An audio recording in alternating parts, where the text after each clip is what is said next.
Palavra da Verdade, com Hernandes Dias Lopes. Eu quero partilhar com vocês o texto que está em Jó, capítulo 1. Jó, capítulo 1, versos 6 a 12.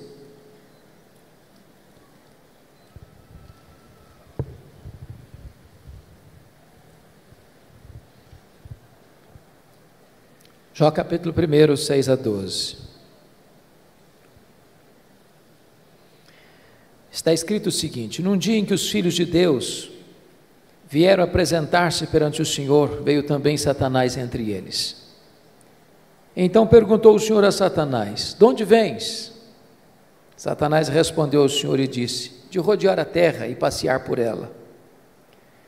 Perguntou ainda o Senhor a Satanás: observaste o meu servo Jó? Porque ninguém há na terra semelhante a ele, homem íntegro e reto, temente a Deus e que se desvia do mal. Então respondeu Satanás ao Senhor: porventura Jó, debalde ou inutilmente, teme a Deus? Acaso não o cercaste com sebe a ele, a sua casa e a tudo quanto tem? A obra de suas mãos abençoaste, e os seus bens se multiplicaram na terra. Estende, porém, a tua mão e toca-lhe em tudo quanto ele tem, e verás se não blasfema contra ti na tua face. Disse o Senhor a Satanás: eis que tudo quanto ele tem está em teu poder, somente contra ele não estendas a tua mão. E Satanás saiu da presença do Senhor. Agora capítulo 2, versos de 1 a 6, por favor. No dia em que os filhos de Deus vieram apresentar-se perante o Senhor, veio também Satanás entre eles apresentar-se perante o Senhor. Então o Senhor disse a Satanás: de onde vens? Respondeu Satanás ao Senhor e disse: de rodear a terra e passear por ela. Perguntou o Senhor a Satanás: observaste o meu servo Jó? Porque ninguém há na terra semelhante a ele, homem íntegro e reto, temente a Deus e que se desvia do mal. Ele conserva a sua integridade, embora me incitasses contra ele para o consumir sem causa. Então Satanás respondeu ao Senhor: pele por pele, e tudo quanto o homem tem dará pela sua vida. Estende, porém, a tua mão e toca-lhe nos ossos e na carne, e verás se não blasfema contra ti na tua face.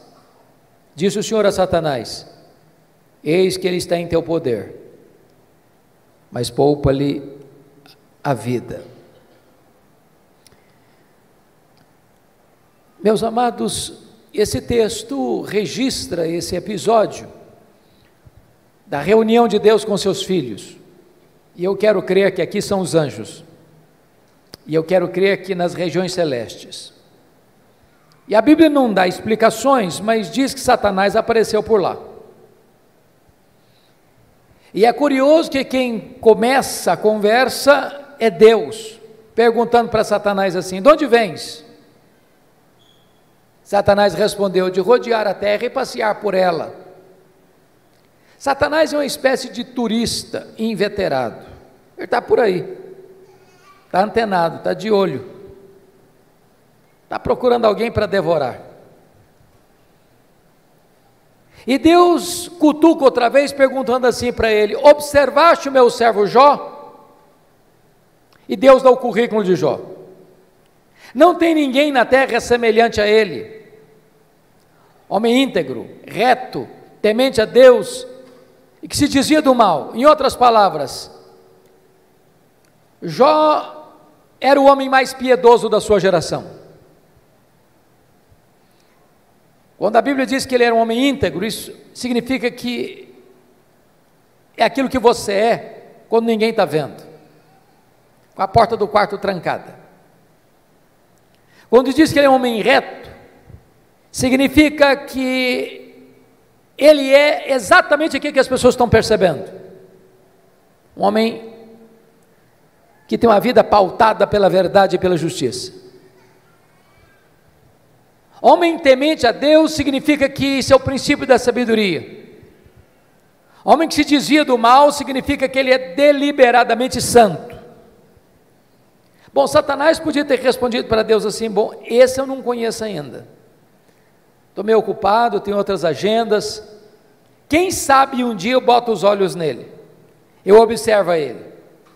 Mas não foi a resposta de Satanás para Deus, não. Satanás respondeu assim para Deus: mas também puderas, desse jeito aí, qualquer um te adora, tu tens abençoado a vida dele, tu tens colocado um grande muro de proteção ao redor da família dele, tudo que esse homem bota a mão vira dinheiro, os bens dele prosperam na terra, desse jeito aí é muito fácil te adorar. Satanás com isso insinua duas coisas. Primeiro, Satanás insinua que ninguém adora a Deus por quem Deus é, apenas por aquilo que Deus dá. Satanás insinua que Jó só adora a Deus por causa das bênçãos que recebe de Deus e não por causa do caráter de Deus. Satanás insinua que Deus precisa subornar as pessoas com bênçãos para receber delas adoração. Satanás insinua mais, que Jó não é honesto quando ele serve a Deus, que Jó descobriu que religião dá lucro, que é um bom negócio, e que ele só serve a Deus porque com isso ele recebe determinados benefícios que de outra forma não receberia. Com isso, Satanás está levantando aqui duas teses. Primeira tese: ninguém ama mais a Deus do que o dinheiro. Segunda tese: ninguém ama mais a Deus do que a família. O que um homem tem? Um homem tem bens, um homem tem família. Aí Satanás disse assim para Deus: toca no que ele tem, e verás se não blasfema contra ti na tua face, e verás se toda esta fidelidade de Jó não cai por terra. Então diz a Bíblia, que sem que Jó soubesse, Deus o constitui em seu advogado na terra, e coloca a sua própria reputação nas mãos de Jó, e diz assim para Satanás: pode tocar no que ele tem, só não pode tocar na sua vida. Em outras palavras, Satanás é um ser limitado e limitado por Deus. Ele só pode ir até onde Deus o permite ir, e nem 1 centímetro a mais. Nas palavras de Martinho Lutero, Satanás é um cachorro na coleira de Deus. Ele só pode ir até onde a coleira o permite ir, e nem 1 centímetro a mais, porque o Deus que servimos manda no céu, manda na terra e manda no inferno. Satanás está debaixo da autoridade absoluta do nosso glorioso Redentor Jesus Cristo.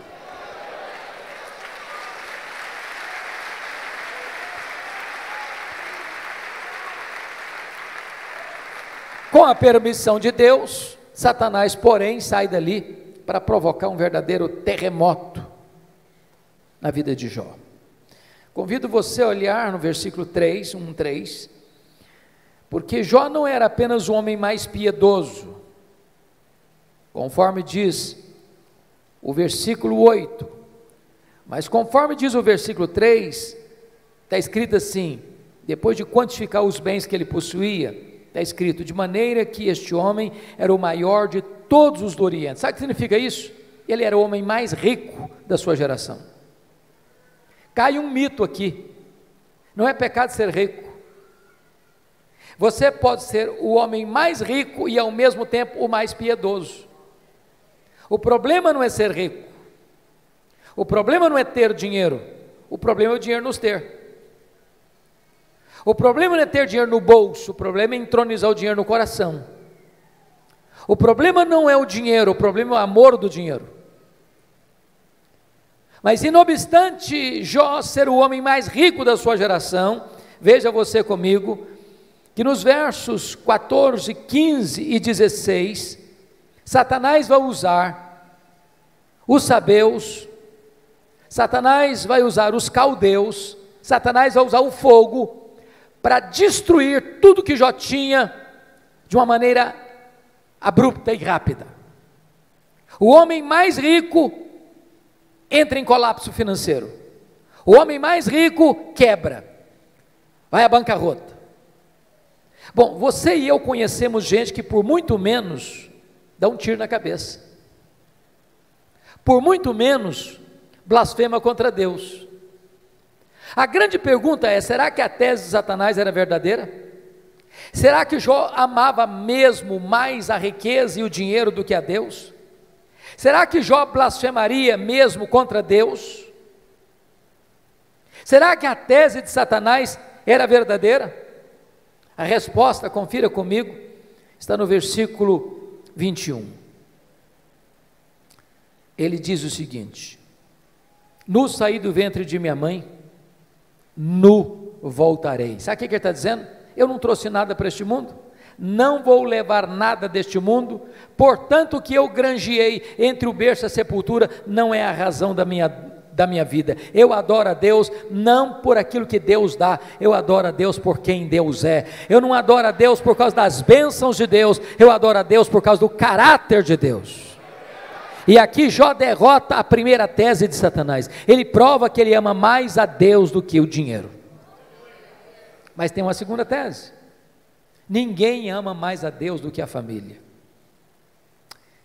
Se você ler capítulo 1, versículo 5, você vai notar que Jó era um pai exemplar, mesmo sendo muito rico e tendo uma agenda tão congestionada, e mesmo tendo 10 filhos e todos eles adultos, e Jó costura a unidade dos filhos. E há uma coisa curiosíssima aqui, já que nós temos pais e filhos aqui, toda família que tem mais de um filho sabe disso, os filhos não são naturalmente unidos. Quando você vê uma família unida, pode ter certeza, por trás tem um pai e tem uma mãe que trabalha para que os irmãos sejam amigos. Agora, quando tem dinheiro por trás, é mais complicado ainda. Sabe por quê? O dinheiro não tem liga, o dinheiro não tem amálgama, o dinheiro divide, o dinheiro separa. Porque Jó era um pai intercessor, porque Jó era um pai presente, porque Jó era um pai conselheiro, porque Jó era um pai que se preocupava com a salvação e a santificação dos seus filhos. Diz a Bíblia que os seus filhos eram amigos e unidos.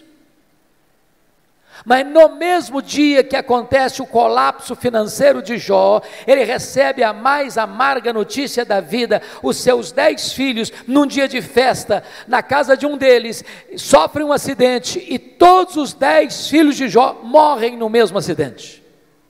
Você já pensou o que é um pai levar para o cemitério todos os seus filhos num único dia?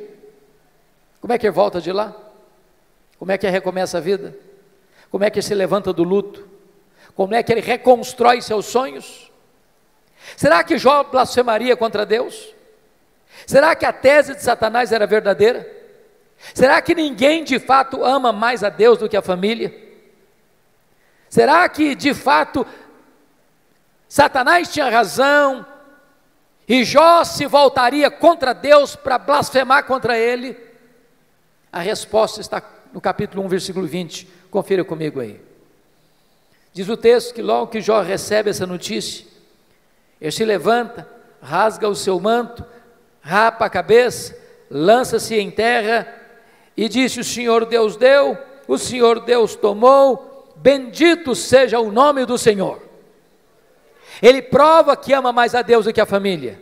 Ele prova que ele serve a Deus não por aquilo que Deus dá, mas por quem Deus é. Ele derrota a segunda tese de Satanás. Ele prova que ele ama mais a Deus do que a sua própria família. Mas agora vem o capítulo 2. E novamente Deus está lá com seus filhos, e Satanás aparece por lá. E é curioso que é Deus quem começa de novo perguntando do mesmo jeito: de onde vens? Satanás respondeu assim: de rodear a terra e passear por ela. Sabe o que significa isso?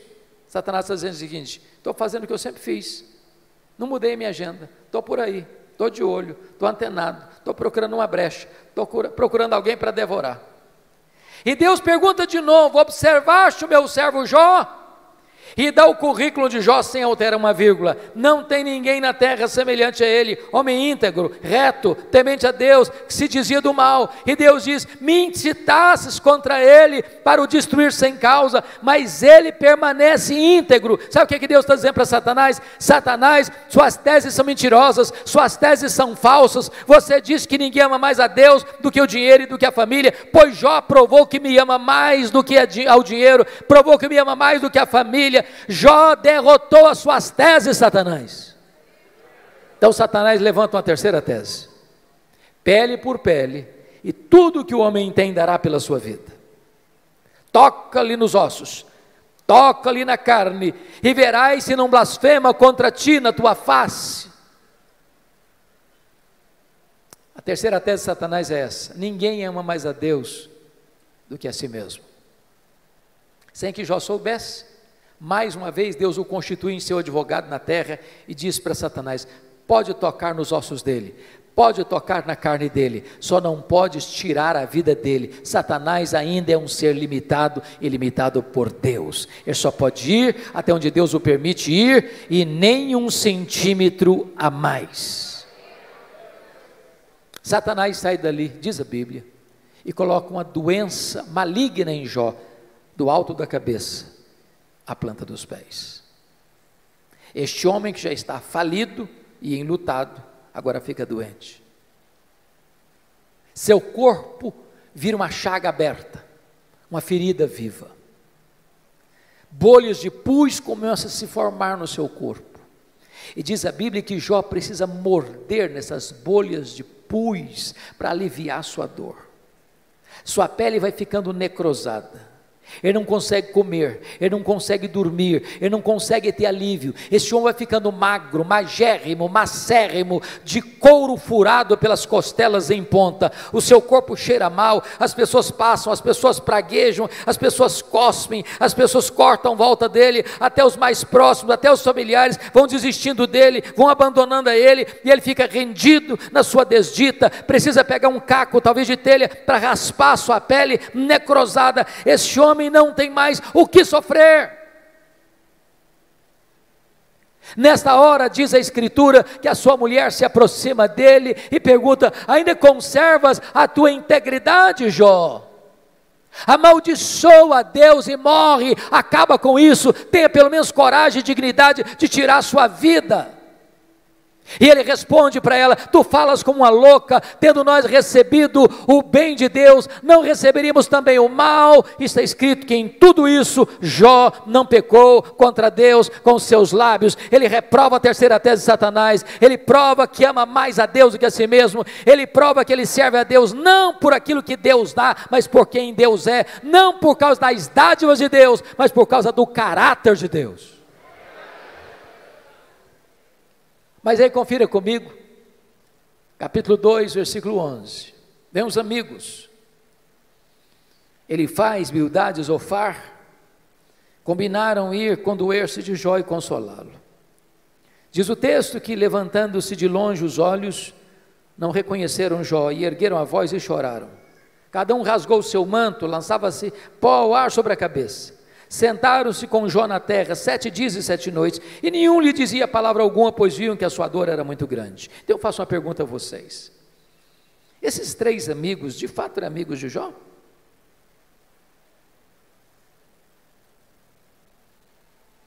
A resposta óbvia é: claro que eram amigos. Eu faço uma pergunta a você: alguma vez você já recebeu alguma visita assim? Quando você estava passando um momento difícil, pessoa que vem de longe, 7 dias, sentado com você no chão, sem abrir a boca, chorando ao ver o seu sofrimento? Você já fez a alguém alguma visita dessa natureza? Mas qual era o problema desses homens então? O problema desses amigos de Jó, que num dado momento eles deram uma de teólogos. Eles começaram a cogitar, desenvolveram uma lógica cartesiana de causa e efeito, e eles pensaram assim: para Jó estar sofrendo, ele deve ter feito alguma coisa errada, mas para Jó estar sofrendo muito, ele deve ter feito muita coisa errada. Mas eles não só pensaram, eles falaram. Mas eles não só falaram, falaram para Jó. E assacaram contra Jó os mais pesados libelos acusatórios, chamaram Jó de louco, chamaram Jó de adúltero, chamaram Jó de ladrão, falaram para Jó que ele roubou os órfãos e as viúvas, por isso que ele ficou rico, falaram para Jó que por ser ele um homem louco, Deus havia matado os seus filhos, e eles foram massacrando Jó, eles foram cravando Jó com as suas setas venenosas, e eles foram colocando Jó debaixo de um rolo compressor, e eles massacraram este homem de Deus. Sabe o que Jó fez? O que você e eu faríamos? Jó começa a perguntar para Deus: por que, meu Deus? Por que eu estou sofrendo? Por que a minha dor não cessa? Por que eu não morri no ventre da minha mãe? Por que eu não morri ao nascer? Por que os seios da minha mãe não estavam murchos de leite para eu morrer de fome? Por que o Senhor não me mata de uma vez? Jó levantou aos céus 16 vezes esta mesma pergunta: por quê, por quê, por quê, por quê, por quê? Jó levantou aos céus 34 queixas contra Deus. Sabe qual foi a resposta de Deus para ele? O total silêncio. Nenhuma resposta, nenhuma explicação, nenhuma luz no fim do túnel. Eu posso garantir para vocês hoje aqui, o silêncio de Deus grita mais alto nos ouvidos da nossa alma que o ruído mais barulhento das circunstâncias mais adversas. Pior do que sofrer é sofrer sem explicação. Se vocês estão notando comigo, Jó está sendo golpeado nas 5 áreas mais importantes da vida de uma pessoa. Primeiro, a vida financeira. Segundo, sua saúde. Terceiro, seu casamento. Quarto, seus filhos. Quinto, suas amizades. Todas essas áreas vitais estão sendo dinamitadas, destruídas, minadas na vida desse homem. Esse homem está no fundo de um poço. Ele não tem mais nada para perder. Ele está completamente rendido à sua desdita, ao fracasso, à derrota. Esse homem não tem nada mais em quem segurar, a quem buscar. Ele está no fundo de um poço. Mas quando você está no fundo de um poço, só tem uma direção para olhar: é para cima, é para o alto, é para Deus. Esse homem perdeu os seus bens, esse homem perdeu a sua saúde, esse homem perdeu o apoio da sua mulher, esse homem enterrou os seus filhos, esse homem perdeu o apoio de seus amigos, esse homem olha para todo lado e tudo é ruína na vida dele, mas esse homem não perdeu uma coisa: esse homem não perdeu a sua confiança em Deus. E quando ele está no fundo do poço, ele arranca de dentro da alma um brado de esperança, ao dizer: mais uma coisa eu sei, é que o meu Redentor vive, e por fim, eu revestir esse meu corpo de pele, eu verei o meu Redentor. Pode vir momentos difíceis, pode vir momentos de perda, pode vir momentos de luto, pode vir momentos de angústia e dor na sua vida, mas Deus jamais deixará você desamparado. Ele sustenta você, Ele segura você, Ele ampara você, Ele levanta você. É curioso, irmãos, que quando Jó arranca do peito esse brado de esperança, Deus rompe o silêncio e começa a falar com ele. Mas curiosamente, Deus, ao conversar com Jó, Deus não respondeu nenhuma das 16 perguntas de Jó. Deus não respondeu nenhuma das 34 queixas de Jó. Ao contrário, Deus fez 70 perguntas para Jó. 70. Todas perguntas retóricas, que não dava para responder. Deus como que abriu as janelas dos céus, despejando em catadupas torrentes da sua glória, do seu conhecimento sobre Jó. da sua majestade, do seu poder, e Deus começa a perguntar para Jó assim: ô Jó, onde tu estavas quando eu lancei, ou quando eu lançava os fundamentos da terra? Ô Jó, onde você estava quando eu espalhava as estrelas no firmamento? Ô Jó, onde você estava quando eu cercava as águas do mar, para que elas não invadissem a terra? Ô Jó, me explica como é que eu formo a geada. E Deus foi mostrando para Jó o seu poder, a sua grandeza, a sua majestade, a sua glória, a sua magnificência. E quando Jó é esmagado por esta gloriosa revelação de Deus, ele para ter a mais importante experiência da sua vida. E eu gostaria de contar para você como é que ele teve essa experiência. Então vá comigo agora, por favor, para o capítulo 42 de Jó, porque aí algumas revelações que mostram a experiência desse homem com Deus, que pode ser nesta noite a sua experiência com Deus. Primeira coisa que Jó reconheceu, quando Deus se revelou a ele, está aí no versículo de número 2, então respondeu Jó ao Senhor: bem sei que tudo podes. Ele reconheceu a onipotência de Deus. Preste bem atenção nisso. Você e eu temos fraquezas indisfarçáveis. Como o bispo Júlio disse agora há pouco, a gente tem que ler. Crente precisa ler. Quem cessa de aprender, cessa de ensinar. Eu gosto muito de ler, sempre gostei. Passo nas livrarias praticamente toda semana. E você sabe que no Brasil e no mundo, os livros que mais vendem são os livros de autoajuda. E os livros que ensinam você a ficar rico rápido. Eu acho que eu não estou sabendo ler bem esses livros. Mas esses livros de autoajuda dizem assim para você: você é forte, você é um gigante, você tem a força, você tem o poder, há poder nas suas palavras, você é alguém tão poderoso que basta fazer cócegas no seu interior e levantar-se-á daí um gigante. Sabe o que a Bíblia diz? Exatamente o contrário. A Bíblia diz que você e eu somos fracos. A Bíblia diz que Deus conhece a nossa estrutura e sabe que nós somos pó. Então deixa eu provar que você e eu somos fracos. Primeiro, nós temos fraquezas físicas. Ô, gente, querendo ou não, gostando ou não, o tempo vai esculpindo algumas rugas no nosso rosto indisfarçáveis. As mulheres mais espertas do que os homens usam alguns recursos interessantes, como os bons cosméticos, dão uma boa disfarçada. Daqui a pouco, uma boa cirurgia plástica ajuda muito.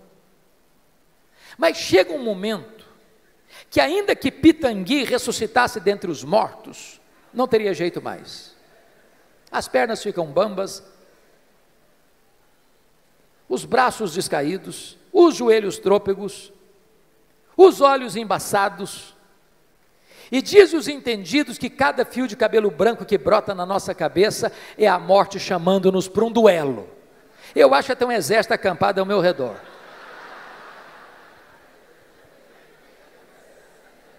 Temos fraquezas físicas, mas nós temos fraquezas emocionais.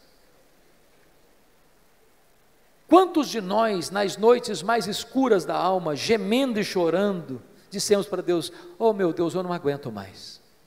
O Senhor estende a mão para mim e eu pereço. Temos fraquezas emocionais, mas nós temos fraquezas morais. Quantos de nós, com lágrimas nos olhos, já não prometemos para Deus: Deus, eu não quero mais cometer esse pecado, eu não quero mais cair neste mesmo pecado. Daqui a pouco, você se flagra cometendo o mesmo pecado. Não é porque faltou para você honestidade e sinceridade, não, faltou para você poder. Somos fracos. Mas nós temos fraquezas espirituais. Nós somos um ser contraditório, ambíguo, paradoxal. Paulo diz que o bem que eu quero fazer, esse eu não faço, o mal que eu não quero, esse eu pratico. Somos fracos, mas é maravilhoso você poder afirmar como Jó: mas o meu Deus tudo pode. Para Ele não tem doença incurável, para Ele não tem vida irrecuperável, para Ele não tem perdão que Ele não possa perdoar, para Ele não tem casamento que Ele não possa restaurar, para Ele não tem família que Ele não possa reerguer, para Ele tudo é possível, Ele pode tudo quanto Ele quer, Ele tudo pode.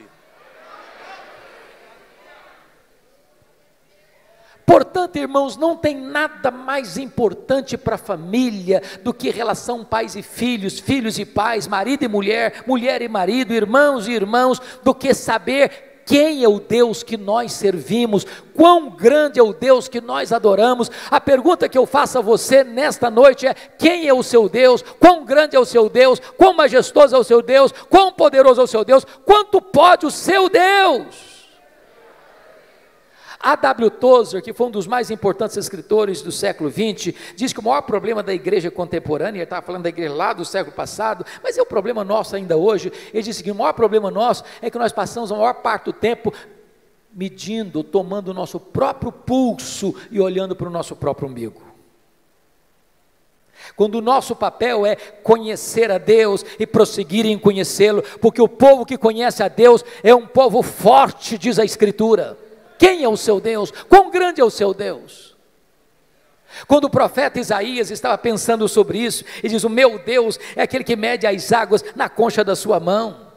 O meu Deus é aquele que pesa o pó das montanhas em balança de precisão. O meu Deus é aquele que espalha as estrelas no firmamento, e por ser forte em força e grande em poder, quando as chama pelo nome, nenhuma delas vem a faltar. O meu Deus é aquele que olha para as grandes potências econômicas e militares da terra e considera todas essas nações como um pingo que cai de um balde, como um pó numa balança de precisão, como um vácuo, como nada, como menos do que nada, pois este é o seu Deus. Agora pergunte para um astrônomo: qual é o tamanho desse universo que ele mediu a palmos? Pergunte. Sabe qual é a resposta dele? Eu não sei. E quando esse astrônomo diz eu não sei, ele não está confessando uma ignorância absoluta, não.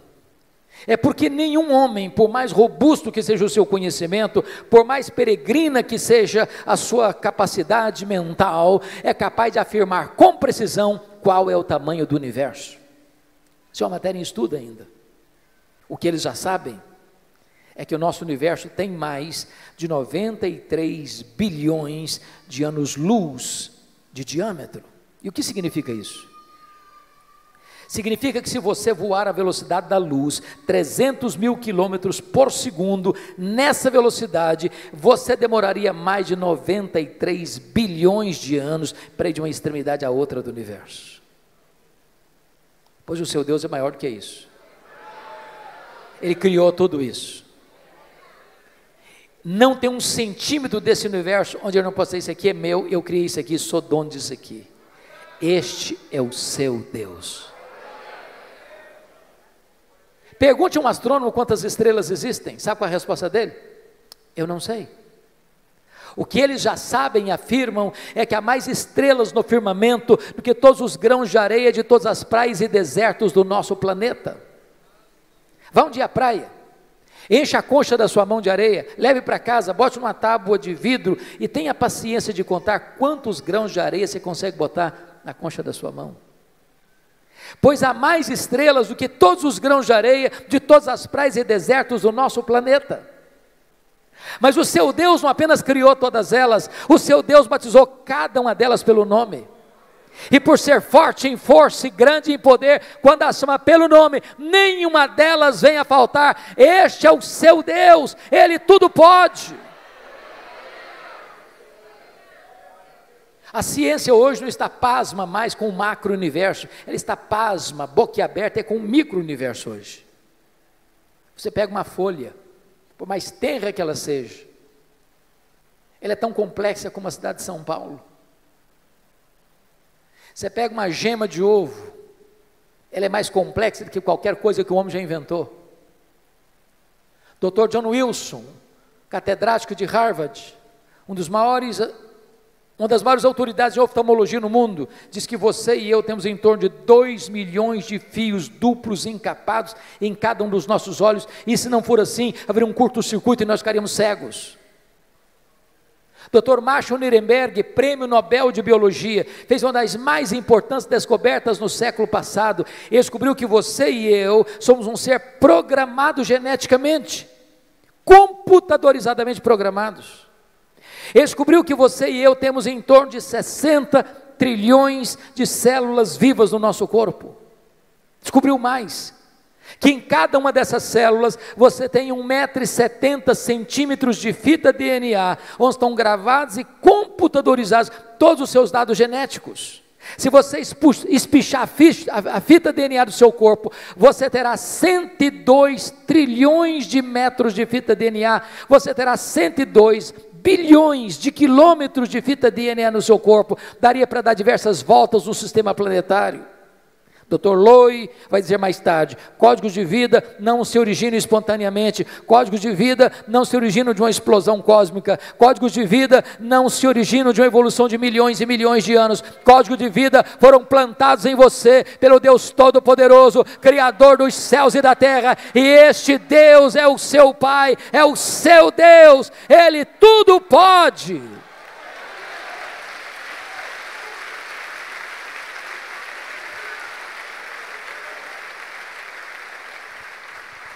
Deixa eu ilustrar isso de maneira mais simples.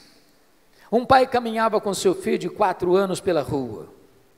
Eu acho que todos vocês concordam comigo que toda criança parece que fez um curso de pós-doutorado em perguntas difíceis. Não conheço ninguém que faça perguntas mais difíceis do que as crianças. E o menino perguntou para o pai assim: papai, qual é o tamanho de Deus? O pai engasgou. Não tinha uma resposta pronta para um menino de 4 anos. Ficou em silêncio. Continuou caminhando. Daqui a pouco ele escuta os roncos das turbinas de um avião supersônico lá nas alturas excelsas. O pai diz: filho, olha para cima. Você está vendo aquele avião? O filho disse: sim, papai, estou vendo. O pai perguntou: qual é o tamanho daquele avião, meu filho? O menino respondeu: pequeno, papai, muito pequeno. Estava muito longe. O pai pegou o menino, levou para o aeroporto. Lá tinha um jumbão de mais de 400 passageiros estacionado. O pai chegou bem perto e perguntou: está vendo esse avião, filho? Estou vendo, papai. Qual é o tamanho desse avião, filho? Grande, esse é muito grande, papai. O pai disse: filho, pois Deus é do mesmo jeito. Se você está longe de Deus, meu filho, Deus parece pequeno para você, aí os seus problemas ficam enormes. Mas se você está perto de Deus, meu filho, aí Deus é grande para você, aí os seus problemas ficam pequenos. Agora eu sei que tudo podes. A segunda coisa que Jó descobriu, irmãos, está aí no versículo 2 ainda: e nenhum dos teus planos pode ser frustrado. Preste bem atenção nisso. Você e eu não cremos em acaso, você e eu não cremos em sorte, você e eu não cremos em azar, você e eu não cremos em determinismo cego, você e eu não cremos em misticismo, você e eu não cremos em olho gordo, você e eu cremos que a mão de Deus dirige o nosso destino. Pode ter certeza disso. Se você está passando um momento difícil, se você está passando por um vale, se você está passando por uma prova, se você está passando por um momento de amargo, seja financeiro, seja de saúde, seja na sua família, isso não pegou Deus de surpresa, isso não desfez os propósitos de Deus na sua vida. Deus está trabalhando por você e não contra você. Sabemos que todas as coisas cooperam para o bem daqueles que amam a Deus. Se Ele está permitindo você passar por uma luta, Ele tem um plano, Ele tem um propósito, Ele vai transformar tudo isso para o seu bem, e você vai ficar mais maduro, e você vai ficar mais parecido com o Senhor Jesus Cristo.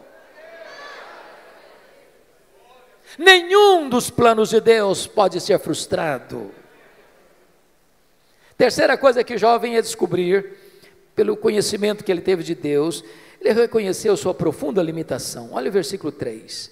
Na verdade eu falei do que eu não entendia. Coisas maravilhosas demais para mim, coisas que eu não conhecia. Vamos entender isso aqui. Quando alguém está sofrendo, como Jó sofreu, via de regra a pessoa faz duas coisas: ou se cala estoicamente, tranca os dentes, ou fala. Jó falou, Jó se defendeu, Jó se queixou, Jó perguntou, o tempo todo. Quando você está sofrendo, você acaba falando muita coisa que você não está entendendo. Sabe por quê? Porque você e eu não enxergamos no escuro, você e eu não enxergamos na curva. Deus está vendo lá no fim, e Ele sabe que as curvas da estrada não tiram o seu alvo de chegar lá no fim. O fim é a sua glória, o fim é o céu, o fim é a bem-aventurança, o fim é a vitória do mal, é a vitória do bem sobre o mal, é a vitória da verdade sobre a mentira, é a vitória de Jesus Cristo sobre o diabo. O fim é Jesus Cristo colocando todos os seus e os nossos inimigos debaixo dos seus pés, e nós com Ele, sem dor, sem lágrima, sem luto, reinando com Ele para sempre. Agora, enquanto você está caminhando, você faz tanta pergunta, você fala tanta coisa, e eu também. Quando Deus começa a se revelar para Jó, mostrar a sua grandeza, o seu poder, sua majestade, o seu controle sobre o universo, sobre todas as coisas, Jó põe a mão na boca e diz: meu Deus, quanta coisa que eu falei sem entender. Sabe qual a lição que eu aprendo aqui? O sábio é aquele que sabe que não sabe, porque o que você não sabe é muito mais do que o que você sabe. Portanto, se você encontrar uma pessoa que fica rotando em cima de você muito conhecimento, e que quer passar como aquela pessoa que sabe tudo, conhece tudo, entende tudo, Bíblia eu conheço de capa a capa. Pode ter certeza, você está perto de uma pessoa que sabe quase nada. Quase nada. É lata vazia que faz barulho. Então deixa eu contar uma ilustração para você. Eu fui criado na roça mesmo. Antes de luz elétrica, de estrada, de carro e tudo mais. Quebrei muito milho no muque. Quem sabe o que é uma roça de milho na hora de colher, seca para colher, sabe muito bem a diferença entre um restolho, que só tem palha e sabugo, e uma espiga boa, granada. A espiga boa, granada, na hora de colher, ela se tomba, ela se curva.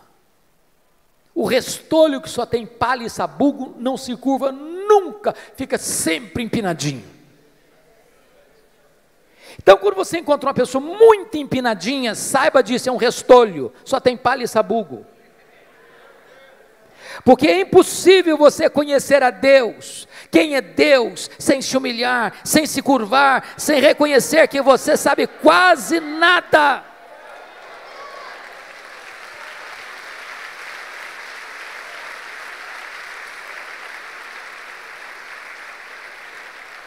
Quarta coisa que Jó descobriu que mudou a vida dele, ele reconheceu o seu limitado conhecimento de Deus. Olha o versículo 5 comigo. Eu te conheci só de ouvir, mas agora os meus olhos te veem. Irmãos, eu entro em crise com esse versículo. Sabe por que eu entro em crise com esse versículo? Lá no capítulo 1, versículo 8, Deus disse sobre esse homem aí: não tem ninguém na terra semelhante a ele, homem íntegro, reto, temente a Deus, se desvia do mal. Isso não é rasgação de seda de amigo, não. Quem está dizendo isso é Deus. Deus não tem uma opinião a seu respeito, Deus tem um diagnóstico. Agora, como é que esse homem, que Deus chama do homem mais piedoso da sua geração, pode fazer uma declaração dessa? Oh Deus, eu te conheci só de ouvir, agora os meus olhos te veem. Não parece contraditório? Mas para entender isso, eu vou fazer uma pergunta para você. Você conhece a Deus? Conhece mesmo? Quanto você conhece? Quanto? Eu explico. Havia um homem que nunca tinha visto o mar. Brincando, eu acho que ele era mineiro. Um dia ele faz uma viagem para o litoral e vê o mar. E ele fica encantado. Ele diz: agora eu conheço o mar. Aproxima-se dele um marujo, com a pele tostada de sol e sal, por viver nas procelas do mar, e diz: eu também conheço o mar. Qual a diferença entre eles? Você conhece a Deus? Quanto você conhece a Deus? João 17,3 diz que a vida eterna é esta: conhecer a Deus e a Jesus Cristo, a quem enviaste. Sabe de uma coisa? Que a própria essência da vida eterna é conhecer a Deus. Sabe o que você vai estar fazendo no céu depois que você tiver 1000 anos lá na glória? Você vai estar conhecendo a Deus. Sabe o que você vai estar fazendo no céu depois que você tiver 1 bilhão de anos lá na glória? Você vai estar conhecendo a Deus. Sabe o que você vai estar fazendo no céu depois que você tiver 1 trilhão de anos lá na glória? Você vai estar conhecendo a Deus. Jamais haverá um tempo na eternidade onde você possa dizer: conheço tudo de Deus, não tem mais nada para conhecer, agora eu vou botar a vida no piloto automático. Deus é inesgotável em seu ser. O céu vai ser dinâmico. A Bispo Júlia, há poucos dias eu tomei um susto. Uma menina adolescente da igreja chegou para mim e disse assim: pastor. Falei: pois não, filha. Ela disse assim: eu não quero ir para o céu não. Eu tomei um susto. Disse: como? Eu não quero ir para o céu não. Falei: mas você está maluca? O que aconteceu? Não quero ir não. Falei: então me explica esse negócio.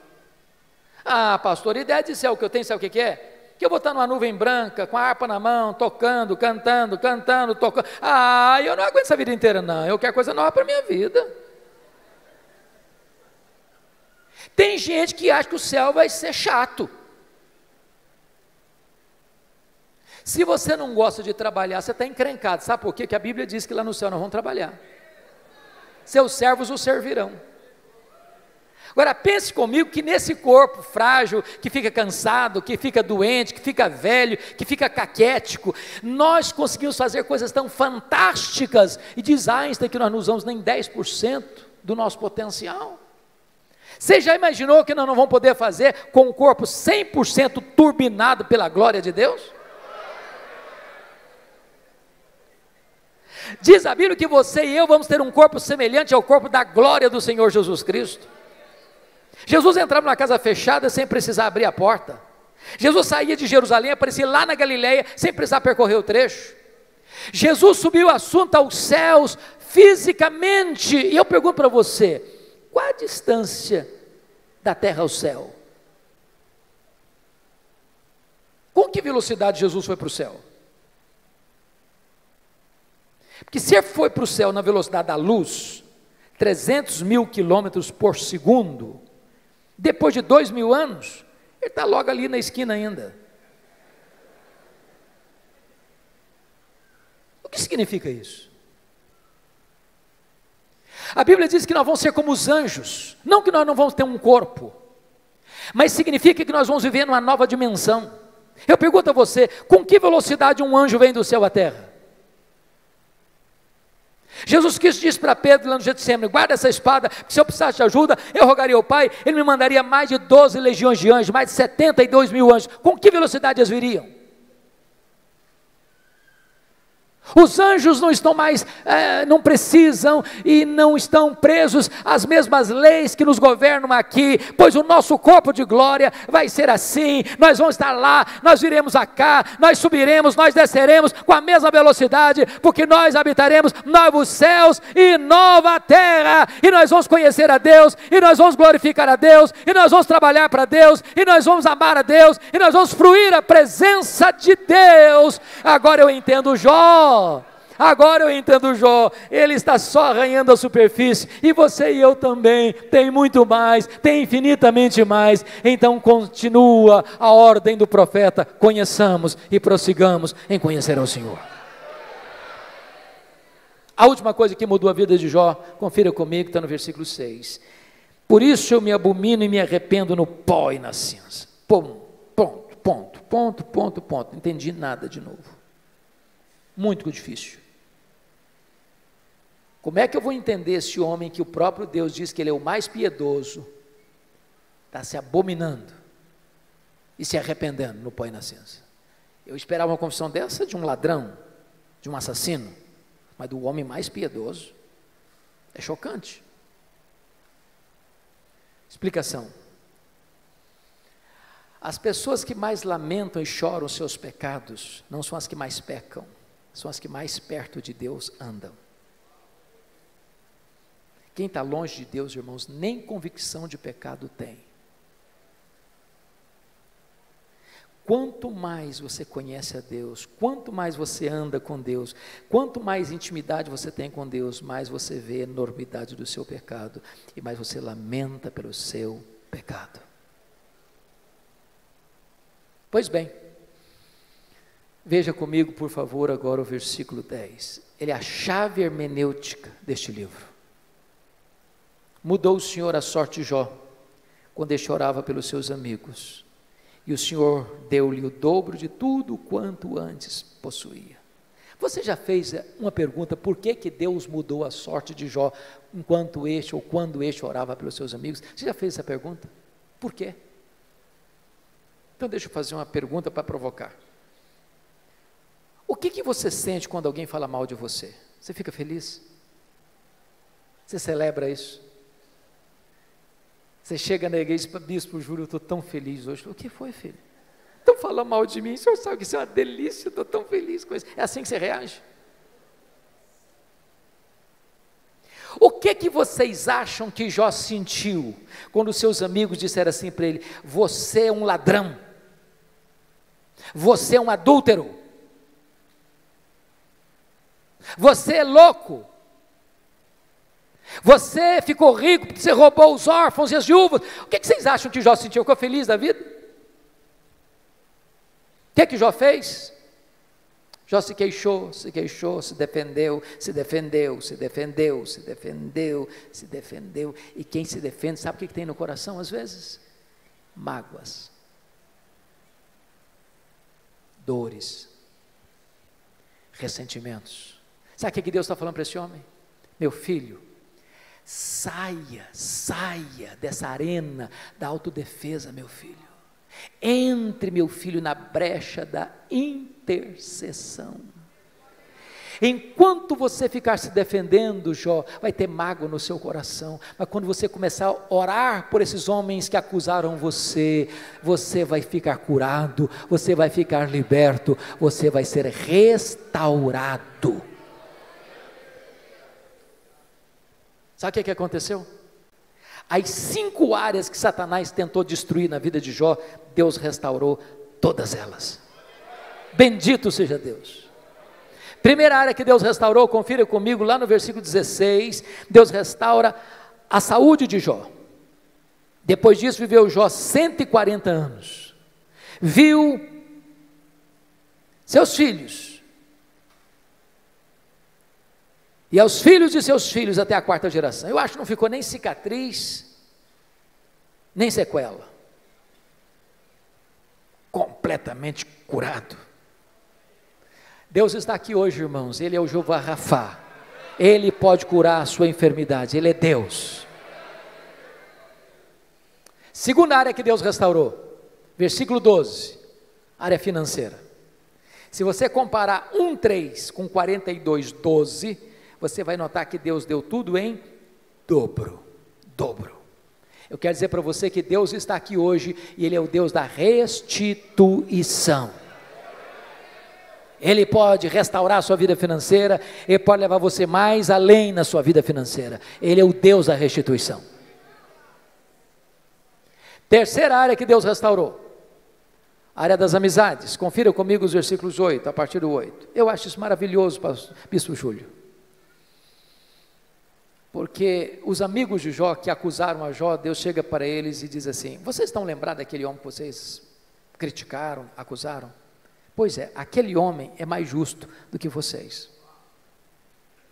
Então eu não vou ouvir a oração de vocês, vocês vão ter que ir lá naquele homem que vocês criticaram, para que aquele homem que vocês criticaram ore por vocês.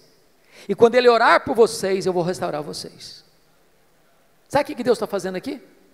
Honrando Jó. Honrando Jó. Eu vou dizer uma frase aqui, se você esquecer tudo que eu falei, mas lembrar dessa frase, me dou por satisfeito. E a frase é essa: cuida bem da tua integridade, e Deus cuidará da tua reputação. Você não tem que se defender, você tem que viver com Deus, porque quando você vive com Deus, Deus defende você. Quando você vive com Deus, aqueles que criticaram você vão ter que voltar a você e mudar de opinião a seu respeito.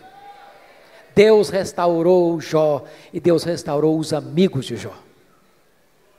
Quarta área que Deus restaurou: o casamento. Porque a Bíblia não diz que casou com outra? Eu quero crer que restaurou o casamento com a mesma mulher. Agora, pense comigo com a cabeça de um brasileiro, só um pouquinho agora. Quando Jó estava numa magrela, a mulher dele olhou para ele e disse: morre, homem, morre, mas morre logo. Agora Jó está curado, agora Jó está rico, agora Jó está no topo da pirâmide. O que vocês acham que, se ele fosse brasileiro, ele falaria para ela? Morre, mulher, morre. Talvez ele diria: minha filha, a fila andou, agora eu estou noutra. Mas deixa eu dizer algo para você, amado. Deus é especialista em pegar os cacos e fazer um vaso novo. Deus é especialista em curar feridas, em restaurar relacionamentos quebrados.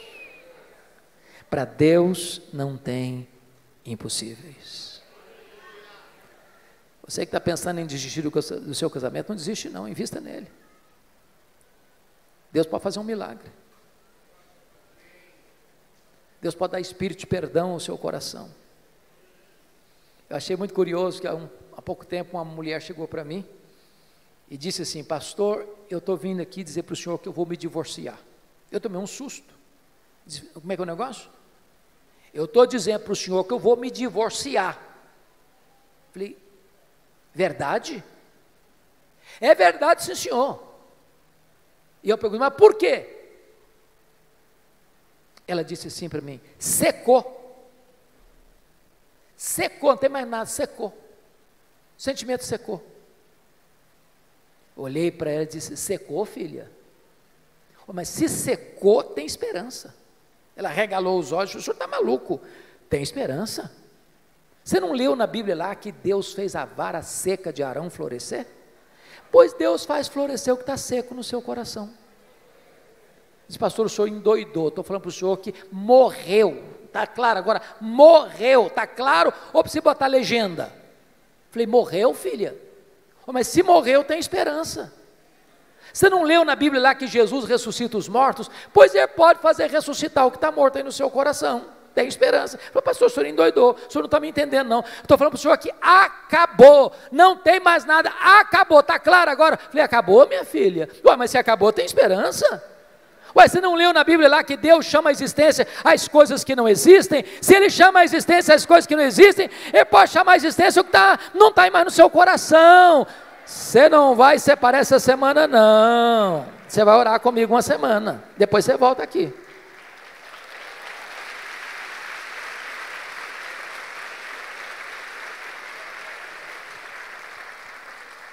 Depois de uma semana ela voltou e disse: pastor, acabou. Falei: acabou o quê, filha? A vontade de divorciar. Estou animada.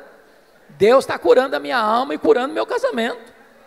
Com Deus não há impossíveis. Louvado seja o Senhor. A quinta e última área que Deus restaurou foram os filhos.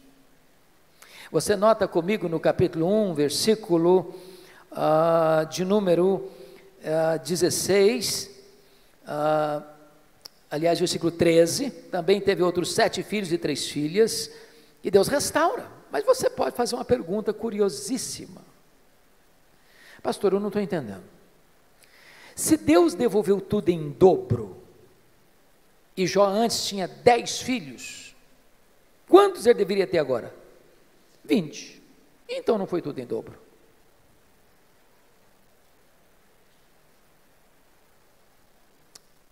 Deixa eu explicar isso bem. Talvez fazendo uma correção para um tipo de comunicação, de fala que nós usamos muito no Brasil. Quando morre alguém na sua casa, na sua família, família de Deus, preste atenção nisso. Quando morre um filho, você não perdeu um filho. Como aquele pai que voltou do cemitério, depois de enterrar o seu filho, e um amigo vai dar um abraço nele e disse: meus sentimentos, eu soube que o senhor perdeu o seu filho. O pai disse: não, senhor, eu não perdi meu filho.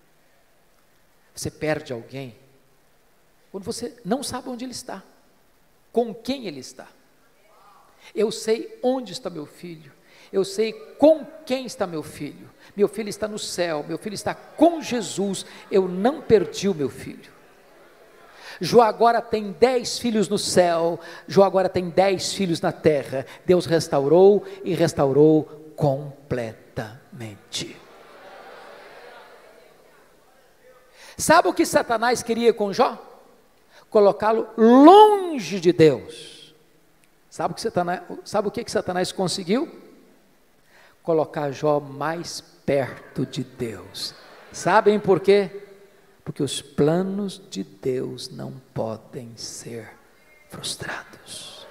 Que grande Deus nós temos. A Ele a honra, a Ele a glória, a Ele o louvor agora e pelos séculos eternos. Aleluia.